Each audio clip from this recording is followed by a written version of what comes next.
చెప్పలేదు. 9 అయింది, 9:05. ఎన్ని గంటల వరకు వెళ్దాం? భోజనం ఎప్పుడవుతుంది అంటారు? 11 అంటే కొట్టండి, రాళ్ళెట్టు కొట్టండి, మనిషిని కొట్టేసేయండి. ఈ గోదావరి జిల్లాలకు వస్తే తలకాయ నొప్పిదే. అన్నమెట్టి చంపుతారు, మాట్లాడమని చంపుతారు. నిన్నైతే రాత్రి 10 ఒక చోటుకి వెళ్ళాను. వాళ్ళు 9:30, 10 గంటలకు వచ్చారు అందరూ. నేను 9:30, 10 గంటలకు అంటున్నాను. వాళ్ళు వచ్చారప్పుడు బైబిల్ ఎట్టుకుని మెల్లిగా వచ్చారు. 12 గంటల వరకు మీటింగు. ఇక ఇంతే అయిపోతాను నేను. సో అలా కాదు, కానీ ఓ పని చేద్దాం. మీలో ఎవరైనా సరే ఆవులిస్తూ నాకు కనిపిస్తే ఆపేస్తా. ఇది బాగుంది కదా? మీలో ఎవరైనా ఆవులిస్తూ నాకు కనిపిస్తే ఆపేస్తా. ఎందుకంటే అది ఇండికేషన్ అవటం కదా, ఆలరా బాబు నీ సుత్తి చెప్పావు. రెండో టెస్ట్, ఎవరైనా వాచ్ చూస్తూ కనిపిస్తే నేను ఆపేస్తాను.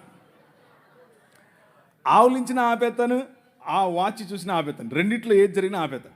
సో అది జరగకుండా ఉండాలంటే మీ పక్కన వాళ్ళని జాగ్రత్త చూడండి. ఫస్ట్ అరే నువ్వు ఆవులించకరా బాబు అని చెప్పండి. ఓకేనా? ఓకే. ఆవులింతలకు అర్థం ఏమిటి అని అంటే, ఇక చాలు మనం ఆపేసుకుందాం అని. ఇక ఈరోజు సాయంకాలం నేను మీ ముందు ఉంచాలనుకున్నటువంటి దేవుని వాక్యములో ఉన్నటువంటి కొన్ని విషయాలను మీతో మాట్లాడటానికి ప్రయత్నం చేస్తాను.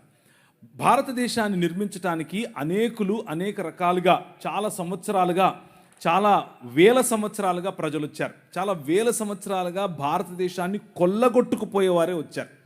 భారతదేశ నిర్మాణంలో ఎవరైనా ఉన్నారు అని అంటే ఎవరున్నారు అన్నటువంటి అంశాన్ని మనం ఈరోజు చూస్తాం. అయితే భారతదేశాన్ని కేవలం నిర్మించటం మాత్రమే కాదు, వివిధ సంస్కృతులు, వివిధ భాషలు, వివిధ ప్రాంతాలు, వివిధ రంగులున్నటువంటి చర్మాలు అన్నీ కలిసినటువంటి ఈ దేశాన్ని నిర్మించటానికి ఒక సమాజం ఎవరు ఎప్పుడు ఎలా కష్టపడ్డారు అన్న విషయాన్ని మీ ముందుంచే ప్రయత్నం చేస్తాను. దీనిని ఇండాలజీ అని కూడా పిలిచాం. అంటే భారతదేశాన్ని గురించినటువంటి అధ్యయనం అని. థియాలజీ అని అంటే దేవుని గురించిన అధ్యయనం, అలాగే బయాలజీ అంటే జీవమును గురించిన అధ్యయనం, అలాగే ఇండాలజీ అంటే ఇండియాను గురించిన అధ్యయనం. అంతే, సింపుల్, రైట్?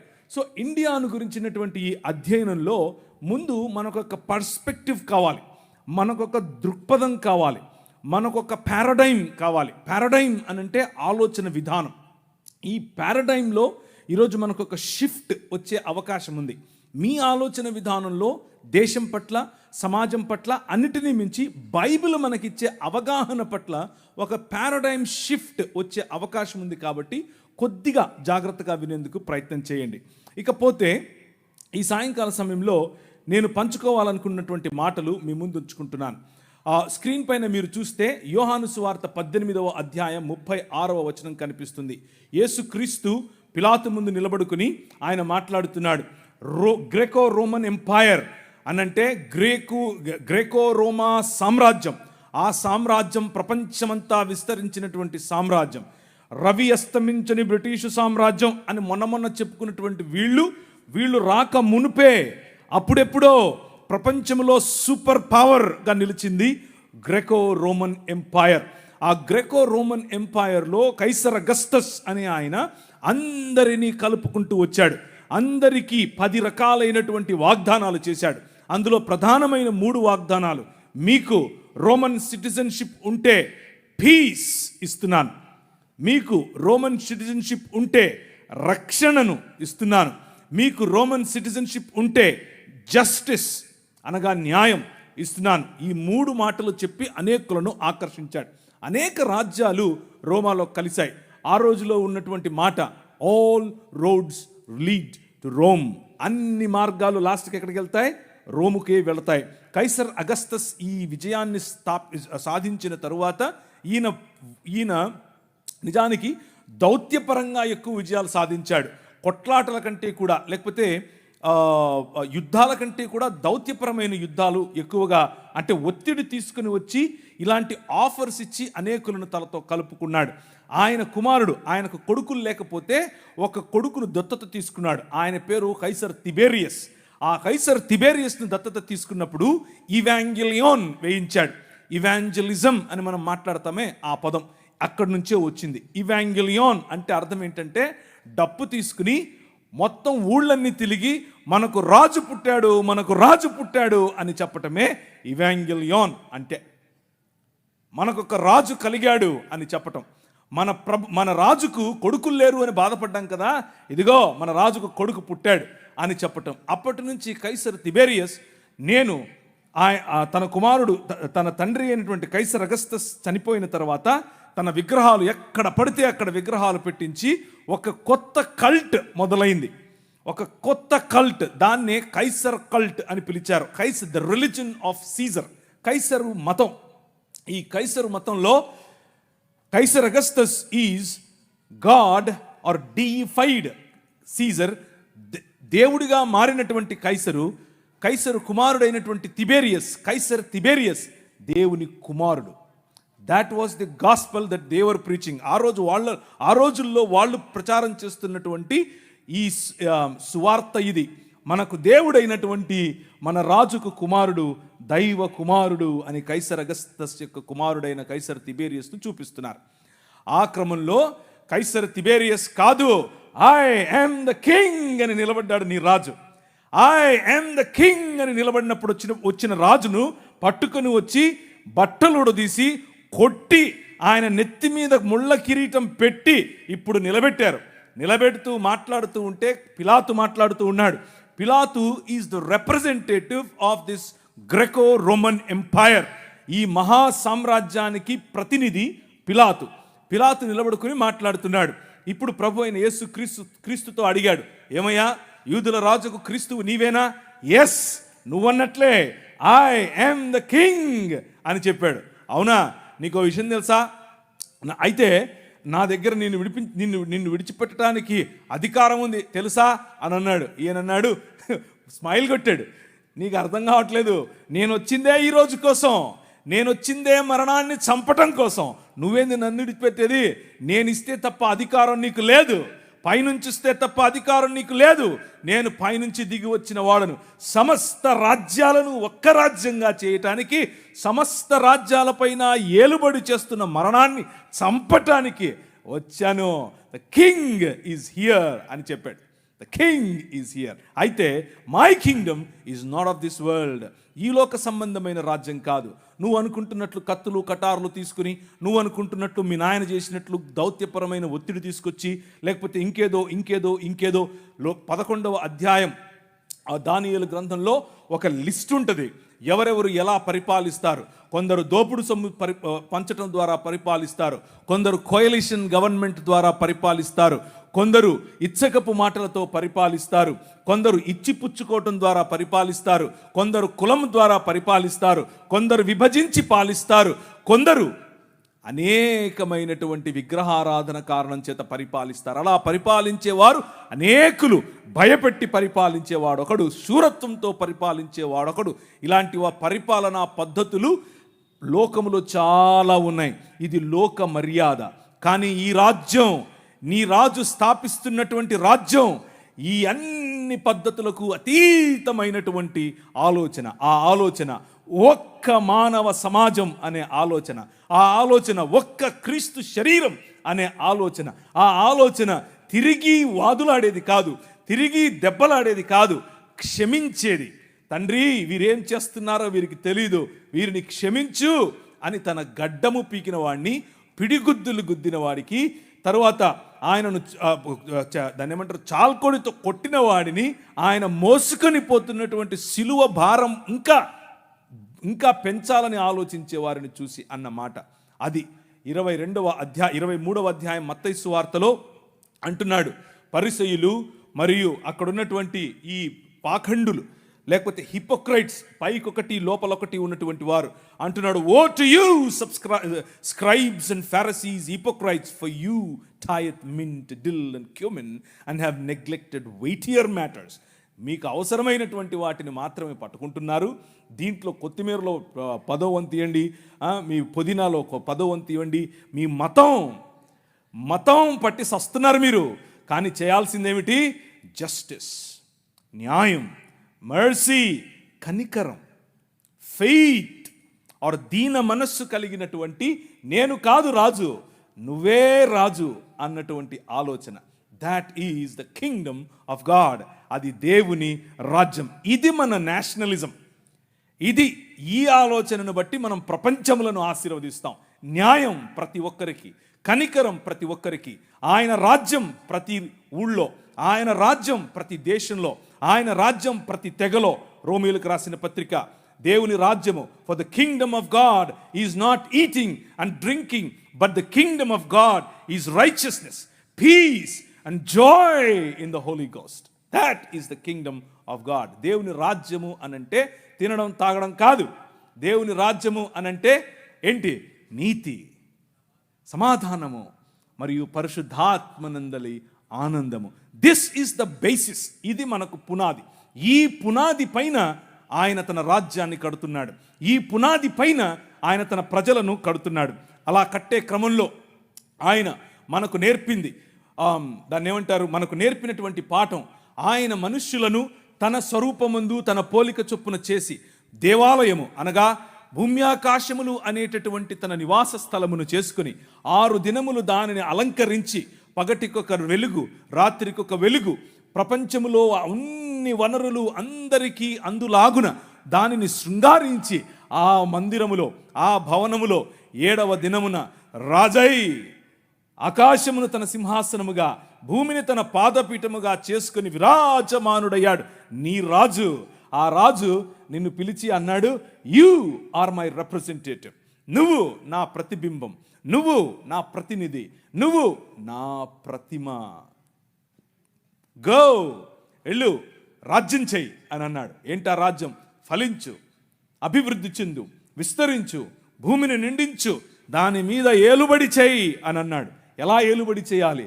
తల్లిదండ్రుల వంటి స్థానం నీకు ఇస్తున్నాను, ప్రతి వాటికి పేర్లు పెట్టే అధికారం నీకు ఇస్తున్నాను అని అంటే, కీర్తనల గ్రంథం 8లో చెప్పినట్లుగా ఆయన తన మహిమను మకుటముగా చేసి మనకు ధరింపజేసి తన చేతి పనులైనటువంటి భూమి ఆకాశముల మీద మనకు అధికారమునిచ్చి ఏలండ్రా అనంటే, ఈ లోక మర్యాదకు పడిపోయాం. ఈ లోక మర్యాద అనగా అంధకార సంబంధమైన దురాత్మ సమూహముల యొక్క అధికారము, అవి చెప్పిన మాటలు విన్న కారణం చేత మన కార్పోరియల్ రిప్రజెంటేటివ్, మన ఫెడరల్ రిప్రజెంటేటివ్ అయినటువంటి ఆదాము, మనుష్య సమాజమునకు గుర్తు అయినటువంటి ఆదాము ఆ చేసిన నిర్ణయం కారణం చేత అందరము అంధకార సంబంధమైన దురాత్మ సమూహముల యొక్క రాజ్య భాగస్థులము అయ్యాం. దాన్నే ఒరిజినల్ సిన్ అంటారు. దాన్నే మూల పాపము లేకపోతే స్వభావ సిద్ధమైన పాపము అని అంటారు. Choosing the world and rejecting God. దేవుణ్ణి రిజెక్ట్ చేయటం. మనుష్య సమాజము మూకుమ్మడిగా దేవుణ్ణి రిజెక్ట్ చేసిన కారణం చేత ఆయన ఊరుకుండలేదు. ఆయన నా సన్నిధిని మళ్ళీ మీకు ఇస్తాను, నేను మళ్ళీ మిమ్మల్ని నా కుటుంబంగా చేసుకుంటాను, నేను మళ్ళీ మిమ్మల్ని నా కుటుంబంలో భాగంగా చేసుకోవటానికి నేను ఒక ప్రణాళికను వేశాను అని అన్నాడు. భూమి ఆకాశముల మధ్య కలిగినటువంటి ఈ అగాధాన్ని ఆయన తీసివేయాలనుకున్నాడు. అందులో భాగంగా ఆయన 5 రకాలైనటువంటి కవనెంట్స్, 5 రకాలైనటువంటి వాగ్దానాలు చేశాడు. 5 ఒకే వాగ్దానము 5 వేరు సార్లు వేరు సూపర్ పవర్స్ మధ్య చేశాడు. ఆయన ప్రతి దేశమును ఆశీర్వదించాలని, ప్రతి వంశమును ఆశీర్వదించాలని, ప్రతి గడ్డను ఆశీర్వదించాలని, ప్రతి బిడ్డను ఆశీర్వదించాలని పూనుకున్న కారణం చేత ఆయన నిమ్రోదు సమయంలో నోవహును ఎన్నుకున్నాడు.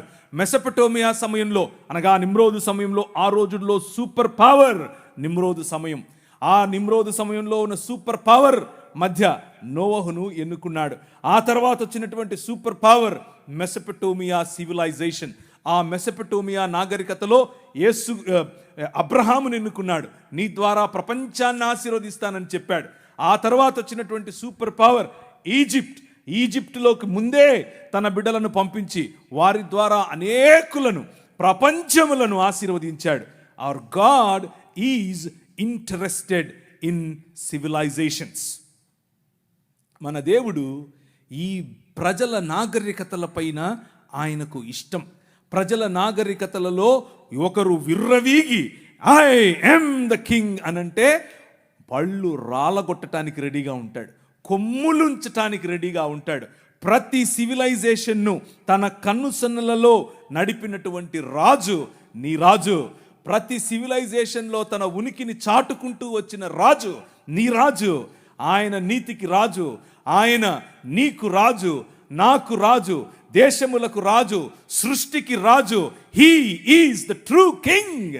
ఆ రాజు 10 రకాలైనటువంటి దేవీ దేవతలు, 10 రకాలైనటువంటి వనరుల క్రింద బానిసత్వములో బ్రతుకుతూ ఉన్నటువంటి ఇశ్రాయేలును వారికి ఇచ్చినటువంటి వాగ్దానము కారణం చేత వారితో వాగ్దానం చేశాడు, I will build my Kingdom with you. నీ ద్వారా, నీతో నేను ఒక రాజ్యం కడతాను. Let my people go. నా పిల్లలను పంపించు, నా జ్యేష్ఠ కుమారుని పంపించు అని అంటే ఫరో అన్నాడు, లేదు లేదు అట్లా పంపిస్తాను, నేను రాజు అని అన్నాడు. నువ్వు రాజా చూస్తూగానే, నువ్వు రాజా లెక్క పెట్టుకో అని అన్నాడు. 10 రకాలైన తెగుళ్ళు, వద్దురా బాబు వెళ్ళిపోండి మీరు అనేంత వరకు, వద్దు మళ్ళీ రావద్దు అనేంత వరకు. వాళ్ళు వెళుతూ ఉంటే ముందు సముద్రం, వెనకల ఈయన సైన్యం. ఏం చేయాలి? గద్దరెక్కల మీద మోసుకొని పోయినట్లు వాళ్ళను మోసుకొని వచ్చాడు నీ రాజు. నీ తీసుకుని వచ్చిన రాజు ఆయన, నేను నీ భర్తని, నేను నీ ప్రియుణ్ణి, నేను నీ తండ్రిని, నేను నీ కాపరిని అని చెప్తూ ఉంటే, నేను నీ రాజును అని చెప్తూ ఉంటే, లేదు లేదులే నువ్వు కాదు, మాకు కనిపించే రాజు కావాలి అని చెప్పి మళ్ళీ ఆదాము చేసిన తప్పు కారణంగా వచ్చినటువంటి ఈ పాపభారాన్ని దానికి సొల్యూషన్గా ఎన్నుకున్నటువంటి ఈ ఇశ్రాయేలు వారితో చేసినటువంటి కవనెంట్, వారితో చేసినటువంటి నిబంధనను మర్చిపోయి ఆయనను తృణీకరించారు. తృణీకరించిన కారణం చేత మీరు చస్తారు అని చెప్పాడు. అదే నెక్స్ట్ మూవ్, నెక్స్ట్ కెమెరా ఇప్పుడు బబులోను దగ్గరికి వచ్చింది. బబులోను మొదటి నెబుకద్నెజరు కుమారుడైన రెండవ నెబుకద్నెజరు, అకమేడియన్ సామ్రాజ్యం, బబులోను సామ్రాజ్యం చిరుతపులి వలె వచ్చింది.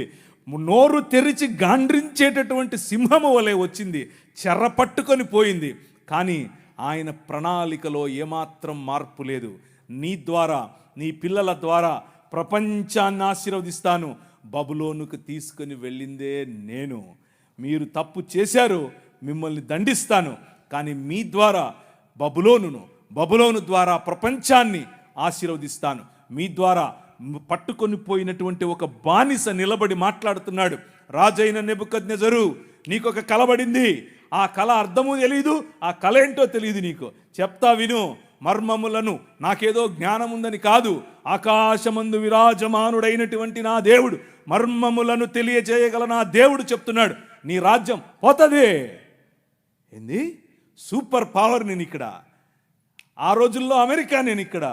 ఆ రోజుల్లో అమెరికాకు ఈరోజు మన బైడెన్ గారు పోయి ఎవరు వచ్చారు? ట్రంప్ గారు వచ్చారు. ట్రంప్ నేను ఇక్కడ అంటున్నాడు ఆయన. నువ్వు ట్రంప్ కాదు, వంపు కాదు, నీ బెండు తీస్తాడు ప్రభు అన్నాడు. ఆయన రాజ్యం పోయింది. కానీ ఆయన రాజ్యం పోవడానికి ముందు నువ్వు పశుప్రాయుడు అవుతావు అని చెప్పాడు. నీ గర్వాన్ని అణచటానికి దేవుడు ఐ యామ్ ద కింగ్ అంటున్నాడు. విను అని అన్నాడు. ఆయన రాజ్యం పోయింది. ఆయనే ఒప్పుకున్నాడు, దానియేలు రాజు తప్ప, దానియేలు దేవుడు తప్ప ఇంకే దేవుడు లేడు, ఏ రాజు లేడు, నేను కేవలము ఆయన్నే నమ్ముతాను. Your king is so powerful. నీ రాజు చాలా బలవంతుడు, చాలా శక్తివంతుడు. నీ వెనకున్న రాజు సామాన్యుడు కాదు. ఆ రాజు ఏ చేతి సహాయము లేకుండా తీయబడినటువంటి ఒక రాయి, ఇంతై మహాపర్వతమై ప్రతి రాజ్యాన్ని తుత్తునీయులుగా పొడిగా దంచి పారేస్తుంది అని చెప్పాడు. ఆ రాయి, ఏ చేతి సహాయము లేకుండా తీయబడిన రాయి. నెబుకద్నెజరు పోయాడు, పారసీకుడు పోయారు, మాదీయులు పోయారు, జెరక్సస్ పోయాడు, సైరస్ పోయాడు, అందరూ పోయారు. ఇప్పుడు పిలాతు నిలబడ్డాడు. Graeco Roman empire. కెమెరా వచ్చి ఎక్కడ నిలబడింది? Graeco Roman empire. అక్కడ నిలబడిన నీ రాజు మాట్లాడుతున్నాడు, మై కింగ్డమ్ ఈజ్ డిఫరెంట్. నా రాజ్యం వేరు. ప్రతి దేశాన్ని ఆశీర్వదించే రాజ్యం నా రాజ్యం. నా రాజ్యం ప్రతి రాజ్యాన్ని, ప్రతి దేశాన్ని, ప్రతి భాషను, ప్రతి మతానికి చెందినవాణ్ణి, ప్రతి కులానికి చెందినవాణ్ణి, ప్రతి స్త్రీని, ప్రతి పురుషుణ్ణి, ప్రతి బానిసను, ప్రతి యజమానిని, అందరి కోసం వచ్చిన రాజ్యం. అది ఏ చేతి సహాయము లేకుండా తీసిన రాజ్యం. ఆ రాజ్యం ఇంతింతై మహాపర్వతమై ఎక్కడికి వచ్చింది? కాకినాడ ప్రాంతానికి వచ్చింది. ఎక్కడికి వచ్చింది? రాజమండ్రి ప్రాంతానికి వచ్చింది. ఎక్కడికి వచ్చింది? ఈ ఊరికి వచ్చింది. ఈ ఊర్లో పడింది ఈ రాజ్యం. వెలుగుమయమైన రాజ్యం, ప్రపంచములకు వెలుగివ్వగల నల్లట్ట పుస్తకం ఇచ్చే రాజ్యం. ఈ నల్లట్ట పుస్తకం అని అంటా ఉంటారు. కానీ ఈ నల్లట్ట పుస్తకం ఏం చేసిందో తెలుసా? రాజ్యములను కంపింపచేసింది, ప్రజలలో మార్పును తీసుకొని వచ్చింది. ఆ ప్రజలలో తీసుకొని వచ్చినటువంటి మార్పును కొద్దిగా మీ ముందుంచే ప్రయత్నం చేస్తాను. దాన్ని ఏమంటారు, ఒక కంపారిటివ్ స్టడీగా మీ ముందుంచితే ఈ రాజ్యానికి ఇంకా మిగిలిన వాళ్ళు చెప్పే రాజ్యాలకు ఉన్నటువంటి తేడా మీకు తెలుస్తుంది. రాజ్యం ఆ రోజుల్లో స్వరాజ్యం నా జన్మ హక్కు అని ఒక ఆయన అన్నాడు. ఏం పేరు ఆయన పేరు? అట్లా చెప్పకూడదు, లోకమాన్య తిలక్ అని చెప్పాలి. ఏంటా స్వరాజ్యం అని అడిగారు. ఏంటా స్వరాజ్యం అనంటే బ్రాహ్మణుడై ఉండే స్వరాజ్యం కావాలి, క్షత్రియుడై ఉండే స్వరాజ్యం కావాలి, శూద్రుడులాగే పడుండే స్వరాజ్యం కావాలి. ఏమయ్యా మేము వస్తామయ్యా, మేము పాలకవర్గంలో ఉంటాము అనంటే, ఒరేయ్ మల్లిగా ఈరిగా ఏం పనిరా నీకు? కుండలు చేసుకునేటానికి నువ్వు పార్లమెంట్లో పోతే ఏం చేస్తావు? రే నీకే చెప్పులు కుట్టడానికి నీకేంద్రా అన్నాడినా. నేను సొంతంగా చెప్తున్నాను అనుకుండారు. ఆయనకు ఒక పత్రిక ఉండేది. ఆ పత్రికలో రాశాడు, స్త్రీల పట్ల ఈ స్వరాజ్యానికి ఉన్నటువంటి ఆలోచన ఏంటో తెలుసా? ఈ ముందంట పండిత రామాబాయి, ఇంతమంది ఉన్నారు దేవుళ్ళు, ఒక్కడు నచ్చలే, ఆ పోయి తెల్లంతో లేచిపోయింది అని రాశాడు. నేను ఊరికే చెప్పట్లేదు, పేపర్లో రాశాడు. వారు కోరుకున్నటువంటి రాజ్యం ఏమిటి అని అంటే, వారు ఎదురు చూస్తున్నటువంటి రాజ్యం ఏమిటి అని అంటే, దానికి రామరాజ్యం అని కొందరు పేరు, దానికి ఇంకో రాజ్యం అని ఇంకో వాళ్ళ పేరు. మొత్తానికి అంతా కలిపి చూస్తే ఆ స్వరాజ్యం ఏమిటి అని అంటే, ధర్మం 4 పాదాల మీద నిలబడాలి. నీ బతుకు నువ్వు అలాగే బతకాలి. మూతికి ముంత, ముడ్డికి చీపురు, ఇదే నీ బతుకు. ఇదే చెప్పారు, నువ్వు అలాగే బతకాలన్నారు. పూణేలో అలా ప్రాక్టీస్ చేశారు. భయంకరమైనటువంటి జీవితం. ఇది వారు ఎన్నుకున్నటువంటి మార్గం, ఇది వారు చెప్తున్నటువంటి రాజ్యం. ఆ రాజ్యంలో సావర్కర్ గారు ఆ రాజ్యం కోసం పోరాడుతూ ఎన్ని పిటిషన్లు పెట్టాడు. అయ్యో బాబోయ్ నన్ను రక్షించండి, నేను ఉండను, ఇక్కడ ఈ జైల్లో ఉండను, బ్రిటిష్ వారు మీరు నిజంగా మా కోసం వచ్చినటువంటి కాళీమాత లాంటి వారు, మీరు ఈ ముస్లింల నుంచి మమ్మల్ని రక్షించడానికి వచ్చినటువంటి దేవుడు. వాళ్ళని పొగిడాడాయన. పొగిడి పిటిషన్లు పెట్టిదిగా మీ స్క్రీన్ మీద కనిపిస్తోంది. పిటిషన్లు పెట్టి మరి నన్ను బయటకు తీసుకురమ్మని అడిగితే ఆయన్ను బయటకు తీసుకొచ్చారు. 1913లో ఒకటి, నవంబర్ 14 1913లో ఒకటి, ఫిబ్రవరి 2 1948లో ఒకటి, 1950లో ఒకటి పెడుతూనే ఉన్నాడు. ఆయన ఒకవైపు క్రైస్తవ వీరులు, ఒకవైపు క్రీస్తు కోసం వచ్చినటువంటి వారు ఈ దేశ నిర్మాణం కోసం పోరాడుతూ ఉంటే, ఈయన బ్రిటిష్ వారికి తొత్తుగా పనిచేశాడు. బ్రిటిష్ వారికి తొత్తుగా ఒకవైపు దాన్ని ఏమంటారు, బ్రిటిష్ వారికి వ్యతిరేకంగా జరుగుతూ ఉన్నటువంటి సహాయ నిరాకరణోద్యమము, అలాగే అంటే నాన్ కోఆపరేషన్ మూవ్మెంట్, ఉప్పు సత్యాగ్రహం వగేరాలు జరుగుతూ ఉంటే, అసలు ఆ ఆలోచన ఎలా వచ్చింది ఆయనకు ఇప్పుడు వద్దాం, మనం అక్కడికి వద్దాం. అలాంటివి జరుగుతూ ఉంటే ఈయన అలా కాదు, బ్రిటిష్ ఆర్మీలోకి వెళ్ళి చేరండి, దానికోసం అప్లికేషన్ పెట్టండి, నేను సిఫారసు చేస్తానని ప్రజలను రిక్రూట్ చేసుకుంటున్నాడు ఆ రోజుల్లో. అది వీళ్ళ భావజాలం. కానీ మన భావజాలం ఏమిటి, వీరి భావజాలం ఏమిటి? బంచ్ ఆఫ్ థాట్స్ అనే పుస్తకంలో గోల్వల్కర్ గారు అని అంటే ఎవరంటే, మొట్టమొదటి ఆర్ఎస్ఎస్ యొక్క సరసంఘచాలక్ గారు. ఆయన చెప్పినటువంటి మాటలు, ఆయన ఉద్దేశంలో ఏంటి అసలు అంటే, ఒక హిందువు ఏ విధంగా almighty Purusha Sukta where in it is stated that the sun and the moon and his eyes, stars and the skies are created from his nabhi. ఇది వాళ్ళకు కావాల్సినటువంటి ఆలోచన విధానం. అంటే ఇది అఖిలాండ కోటి బ్రహ్మాండమైనటువంటి దేశము. నాభి నుంచి ఒకరొచ్చారు, కాళ్ళ నుంచి ఒకరొచ్చారు, చేతుల నుంచి ఒకరొచ్చారు. ఇది చెప్పడమే వాళ్ళకు కావలసినటువంటి రాజ్యం. ఆ రాజ్యాన్ని వారు అలాగే కట్టారు. Cost is the highest evolved state ever in the world అని చెప్పాడు. అంటే కులాన్ని నిర్మించటం, కులంలో బ్రతకటం, కుల ప్రాతిపదికన ఉండటం మాత్రమే స్వరాజ్యం అని చెప్పాడు. అలా బ్రతికితేనే మనం భారతీయులం అని చెప్పాడు. కానీ దాదాపు 20% పైన, దాదాపు 50+20 70% పైన ఉన్నటువంటి ప్రజలు బడుగు బలహీన వర్గాలుగానే మిగిలిపోవాలి. బడుగు బలహీన వర్గాలుగానే చదువుకు దూరంగా ఉండాలి. బడుగు బలహీన వర్గాలుగానే అధికారానికి దూరంగా ఉండాలి. బడుగు బలహీన వర్గాలుగానే విద్యకు, వైద్యానికి, గౌరవానికి దూరంగా ఉండాలి. ఇది వారు కలలు కన్నటువంటి రాజ్యం. వారు కలలు కన్నటువంటి రాజ్యం అదైతే మనం కలలు కన్నటువంటి రాజ్యం ఏమిటి? సమానత్వం. మనం కలలు కన్నటువంటి రాజ్యం ఏమిటి? అందరికీ చదువు. మనం కలలు కన్నటువంటి రాజ్యం ఏమిటి? ఇప్పుడు చెప్తాను కాసేపు ఉంటే. కానీ వీరితో పాటుగా ఇస్లామీ సహోదరులు కూడా ఒక మూవ్మెంట్ తీసుకుని వచ్చారు. మాకు ఒక రాజ్యం కావాలి. వారు కలలు కన్నటువంటి రాజ్యం ఏమిటి? వాళ్ళు కలలు కన్నటువంటి నేషనలిస్టిక్ ఐడియాలజీ ఏమిటి అని అంటే, ఒక ఆయన మొహమ్మద్ ఇక్బాల్ గారు, ఇంకొక ఆయన మొహమ్మద్ అలీ జిన్నా గారు, వీళ్ళిద్దరూ కలిసి వీళ్ళిద్దరి యొక్క భావజాలం ఏమిటి అని అంటే, కేవలము షరియా ప్రకారం బ్రతికేటటువంటి రాజ్యం కావాలి. షరియాలో ఏముంటుంది? షరియా అని అంటే అదేదో తినేది అనుకుండేది. షరియా అంటే చాక్లెటో లేకపోతే పాయసమో కాదు.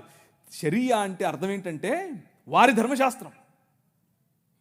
షరియా లా ప్రకారం బ్రతికేందుకు ఒక రాజ్య నిర్మాణం చేయాలి అని వారు కలలు కన్నారు. ఇంతకు ఏంటి షరియాలో? అవును ఉందాంలే, షరియాలో ప్రాబ్లం ఏంటి అని అనుకుంటున్నారా? నో. షరియాలో ఏముంటుంది అని అంటే,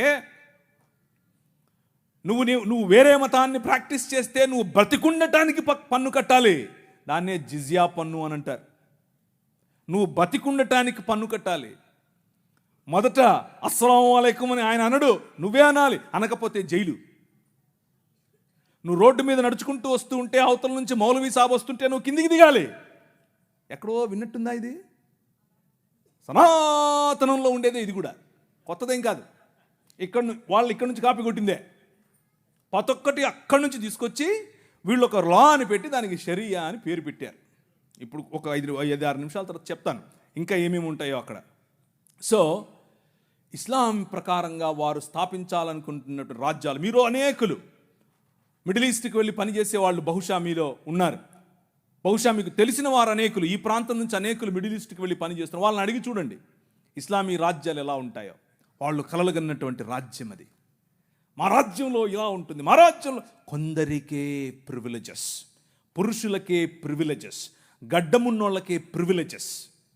అలాంటి రాజ్యం యొక్క కలలు వాళ్ళు కన్నారు.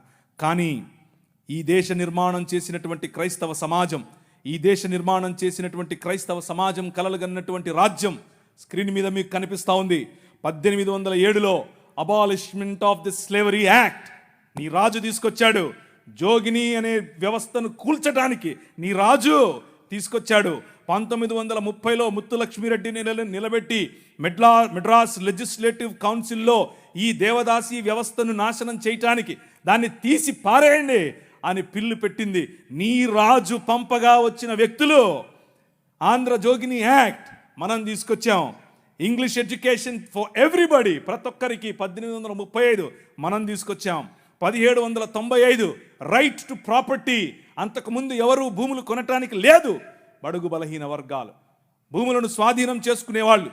నీకేంద్ర రే మల్లిగా అనేవాళ్ళు, నువ్వెవర రే ఈరిగా అనేవాళ్ళు, నువ్వెవర రే బయటుండు, నువ్వు మా ఇంటికి రావద్దు, నీ నీడ పడద్దు అన్నారు. కానీ నీ రాజు నీకు అధికారం ఇచ్చాడు. భూమి కొనుక్కునే అధికారం, భూమిలో పండించుకునే అధికారం, పండించిన దాన్ని తినే అధికారం నీది. అంతకు ముందేమయ్యేది? భూమి తీసుకుని కష్టపడి మంచిగా పనిచేసి ఇంత పండు పండిన తర్వాత వస్తాడు అయ్యగారు, ఏట్రా ఇది ఏంటి బాబండింది, అమ్మగారికి కావాలంటే ఇచ్చిరాపో అంటే నోరు మూసుకొని ఇవ్వాలి అంతే. అదే చట్టం. కానీ ఈరోజు అది కాదు. నువ్వు పండించింది నువ్వు తింటావు, నువ్వు పండించింది నీ పిల్లలు తింటారు, నువ్వు పండించింది ధైర్యంగా నీకోసం పెట్టుకుంటావు, పొదుపు చేసుకుంటావు. కారణం ఏమిటి?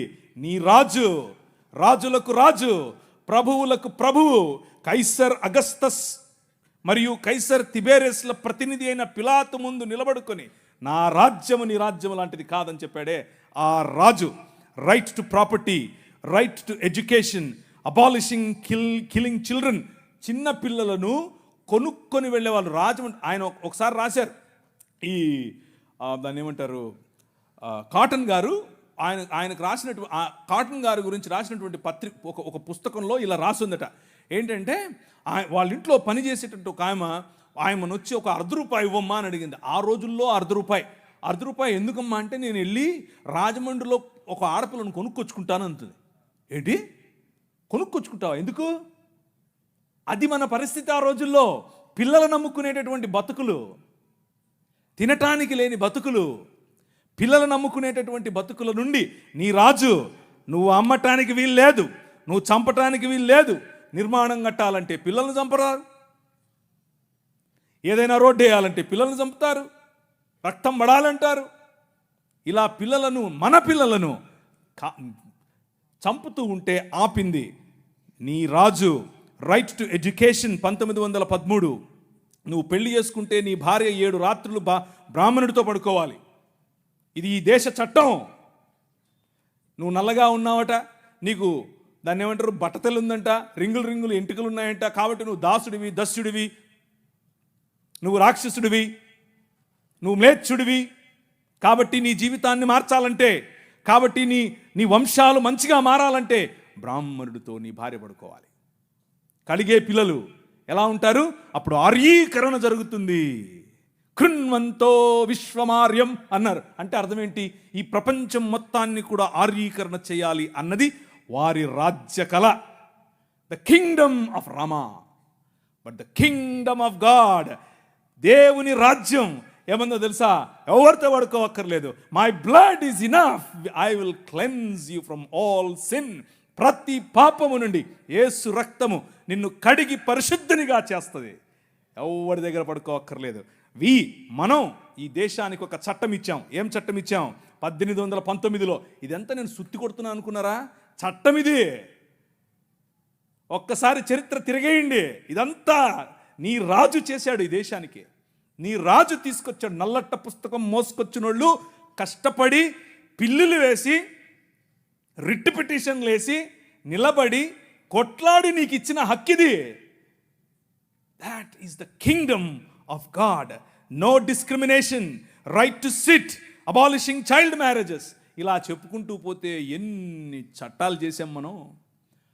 రైలు మనది, పోస్ట్ ఆఫీస్ మనది, ఐఏఎస్ తెచ్చింది మనం, ఐపీఎస్ తెచ్చింది మనం. తెలుగు భాషను మ్లేచ్ఛ భాష అన్నారు. అరే ఏం భాష మాట్లాడుతున్నాడు మ్లేచ్ఛుడా అంటే, తెలుగు భాషలో డిక్షనరీ, మొట్టమొదటి డిక్షనరీ మంది. మీ నాయన రాజు, ద కింగ్, మనం ఇచ్చాం. CP brown, he was a machinery. ఆయన కలెక్టర్ మాత్రమే కాదు, మిషనరీ. తెలుగు భాష గద్య భాగంలో మొట్టమొదటి పేపర్ మనది. తెలుగు భాష గద్య భాగంలో మొట్టమొదటి పుస్తకం మనది. వీళ్ళకు వాళ్ళ సొంత రామాయణం, మహాభారతాలు కూడా ట్రాన్స్లేట్ చేసుకునే దిక్కు లేదు. అది చేసింది మనమే. నిజం చెప్తున్నాను, నేను అబద్ధం చెప్పట్లేదు. మొట్టమొదటి ట్రాన్స్లేషన్స్ చేసింది కూడా మనమే. వాళ్ళు అది కూడా చేయరు. ఎందుకంటే విద్య పంచకూడదు. వాళ్ళ రాజ్యంలో విద్య పంచకూడదు. మన రాజ్యం అందరికీ విద్య.